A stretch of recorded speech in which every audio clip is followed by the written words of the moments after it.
Hey guys, this is Gerald Wessels with Wessels Realty. We're looking at a series called 30 Real Estate Questions in 30 Days. And today's topic is 7 steps to make your real estate closing go smoother. We can't guarantee a smooth closing, but these 7 steps will make it a lot more pleasant. Stay tuned as we look at each one of these 7 steps very quickly.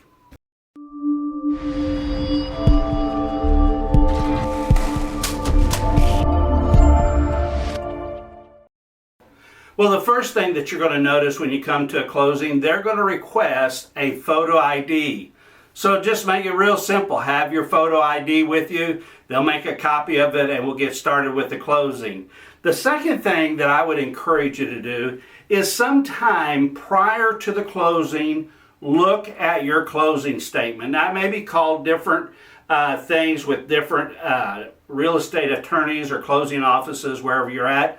But the main thing is there's going to be a closing statement, and that closing statement is going to tell you to the penny, where all the money is going. So if you have a major problem with that closing statement, I would encourage you to talk to your real estate agent or talk to your closing attorney prior to the closing. Get some explanations. But if it's just a few pennies here, a few pennies there, then certainly you can talk to your real estate attorney at the closing and find out exactly why a few pennies went here or there. It's something that they're going to have you sign off before you go in. It's kind of like, do not go past do not collect $200. Well, here there must be agreement by all parties before we proceed. The third thing is that you need to decide about some things concerning money. Now, if you're a seller, it's really pretty simple. You're going to either request a check, which you will get at closing, or you can have that money wired to you. And there's a whole subject, other videos about wire fraud. It's a big thing. That's something for another video.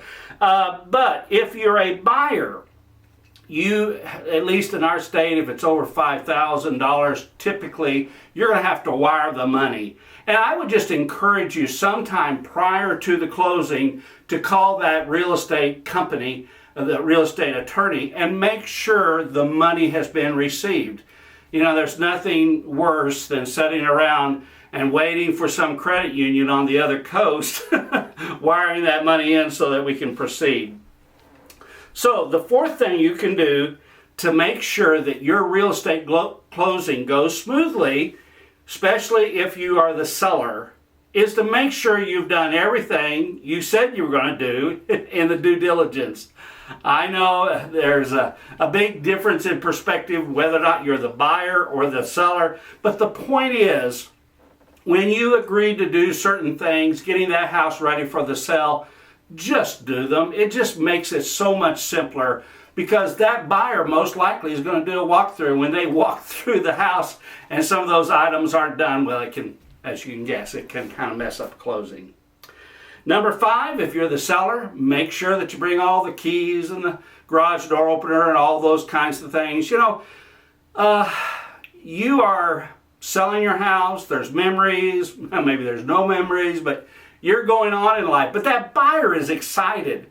They want to get all the keys, all the garage door openers that you have, and most likely they're going to change all the locks. But still, there's a big emotional release when they've received those keys. And so just make sure that you have all the keys that you have in your possession to be able to give to that new buyer. Well, number 6 is just make sure you're on time to the closing. Now, that may seem real simple, but in today's world where we got traffic and everything else is going on, it's just wise to plan on being a little bit early. Now, I used to officiate weddings when I was in a prior profession, and I told everybody that was going to be in the wedding party that they needed to be there, dressed, ready to go 45 minutes early. Well, you don't need to be 45 minutes early to a real estate closing, but I do love the Vince Lombardi thing, where if the meeting is at 7, you need to be there at 6:45, because there's so many people involved in that closing that when one person is not there, sometimes we can get around and we can do certain things, but it's just takes away all the emotional downside if one person's not there. So try not only to be on time, but try to be a little bit early, knowing that traffic and everything else can be a concern. Number 7, and the last thing that I'll share, is that just come with a good attitude. It was so funny. I was talking to a guy who had done real estate closings in another country, and he said, "This is absurd what you do in the United States. In our country, we would never have the buyers and the sellers at the same closing table, because by the time they get to this point, they hate each other." Well, there may be a case where the buyers and sellers don't want to be in the same room. But the main thing, and I learned this back when I was in the car business, people who said, you know, I hate to buy a car because of yada, yada, yada. And usually whatever attitude they came with, they left with. Well, it's the same way with the real estate closing. Just come with a good attitude. You know, I tell my people when they're getting ready, and no offense to my mortgage people, but I just tell my people getting ready to go through a mortgage, I said, until you've given a pint of blood, you haven't gone as far as you're going to have to go. In other words, there's always something that comes up. And you got to have a good attitude and just get the job done. Well, it is the same way with a real estate closing. You need to come with a good attitude, and most likely you're going to leave with a good attitude. Now, as I close, I just want to remind you, if you have specific questions, just text me. I may not know the answer, but I'll find the answer to your question. I want to also remind you that nothing that I've said here is to be construed as legal advice. Call your real estate agent, call your real estate attorney, get those answers from them. This is just to simply make your real estate closing go simpler, easier, smoother from my standpoint and the ones that I have attended. And you know the scoop by now.